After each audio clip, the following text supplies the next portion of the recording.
What's going on, everybody? It's SVT Baskets back with another video, back with another banger, man. Today we're gonna be talking about an update on my MX-5 Miata. Let's get to it. I'm on TV. Oh shit! First cops, now this. Oh man, I'm be a star, son. Okay, guys, so give you guys a little update on the Miata. Last time it was driven was around October 2018 because the tags had expired and I had issues with smogging the car.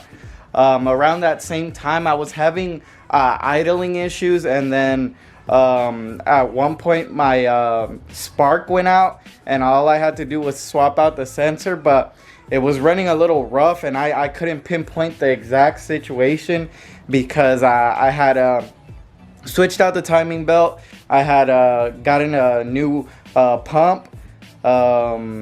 I had done a lot of things to the car. I had turbocharged it. I had done a lot of things, so I was trying to pinpoint the exact problem. I took it to my tuner, to my mechanic. He fixed the timing belt problem that I was having. I had placed the plate backwards so it wasn't getting a spark, and after he put it back in the correct way, the car was starting. The issue that I was talking about is this plate here. When I installed it, I placed it this way. The nipple was facing out. You need the nipple facing in, and that's where I messed up. And because of these little spikes here, my engine wasn't reading the spikes in the correct way that they go, so I wasn't getting any spark. So if you ever change your timing belt and you put everything back together and you're not getting spark, you got to go back, change this plate. This is one of the last steps, so it's going to be a bitch taking everything back together, taking everything back apart and putting it back together. But yeah, this plate, if it goes backwards, it's not going to have any spark. So you're going to have to put it with the nipple facing your engine like that, and then it'll run. But he put everything back together for me, and I thought everything would be okay. You know, you trust your mechanic, but he didn't do anything wrong. This was a freak accident. I don't think anyone could replicate it if they tried. So I'm gonna tell you guys what I found in my engine bay and why the car has been idling bad. I already have the tags for it, so I'll be putting out a video of that later. But for now, I'm working on the car, and I have it apart already. But since I'm this far in the project, I figured that I'd show you guys what happened to the car, as well as how to change your timing belt and your pump if you need to. So let's get to it. Okay, guys, so this little thing right here, and if you're wondering why is this nut all beat up and gunky with oil, well, let me show you. Well, this thing, I don't know where it goes or where it came from, but this was jammed right here between the plastic cover of my timing belt. I already took the cover off to get to this point, but it was trapped between the cover and my timing belt. And as you can see here, my timing belt is chewed up in half because it was rubbing against this bolt. It ate up my whole timing belt in half, and it was making the teeth hit the bolt. So it was vibrating. It was vibrating this piece while it hit this bolt because this spins, and it was moving my valve cover, causing an oil leak.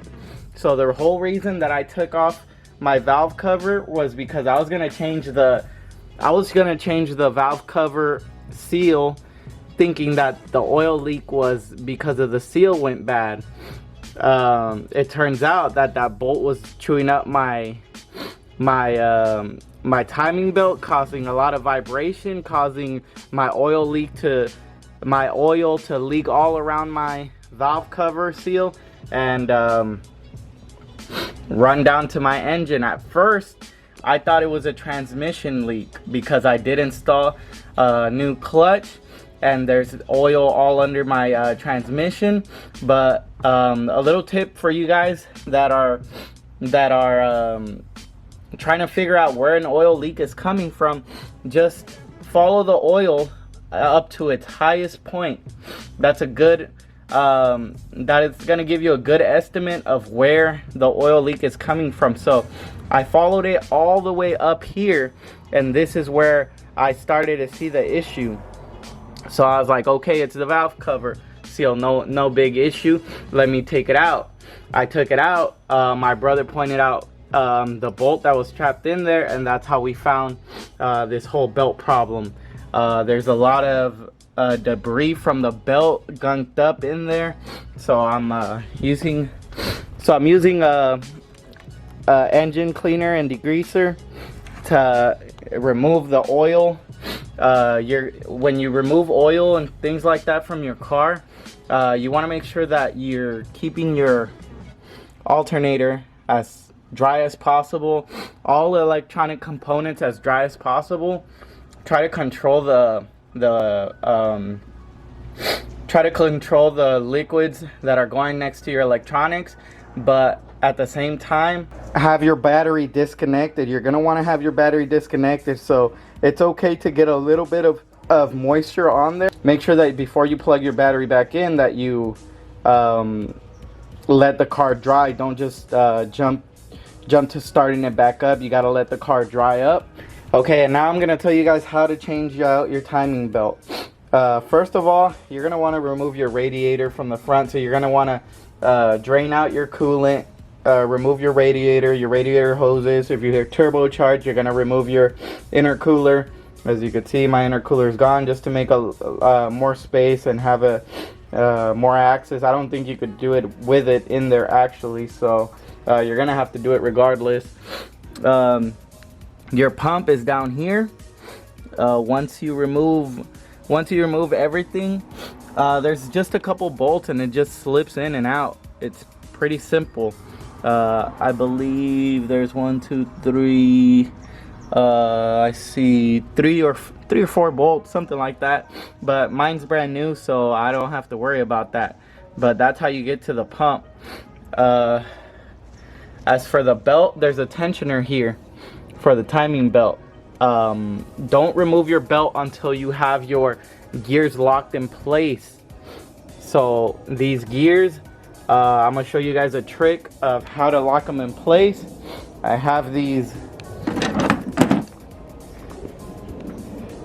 adjustable wrenches, and you're gonna lock it. You're gonna lock it like that, and then another one on the other side, and then grab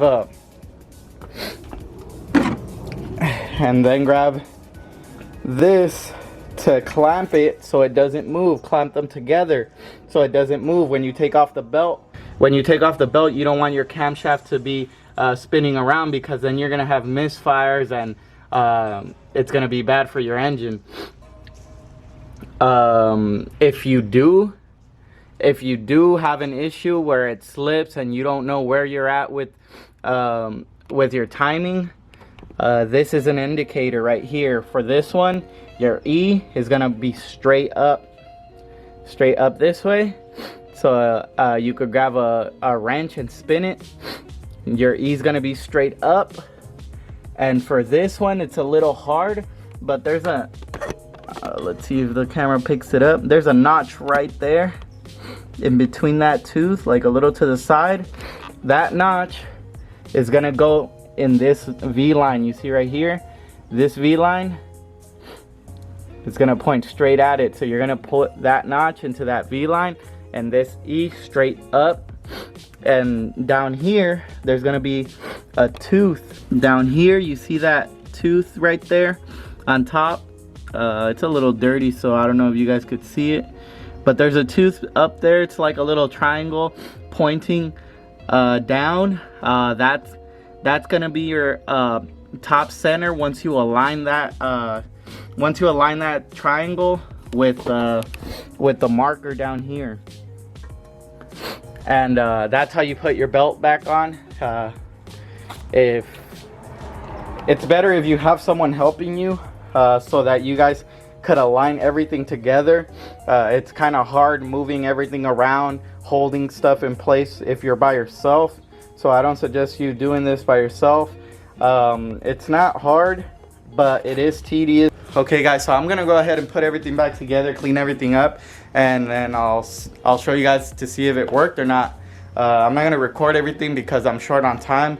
The sunset really, I parked my car facing that way and my lights are actually on this side, so I use the sunset to help me see. Once it gets dark, I can't really work on it, so I have a limited amount of time. I just figured I should make the video short and show you guys how to do things, what the issue is, and then hopefully after we get some good results.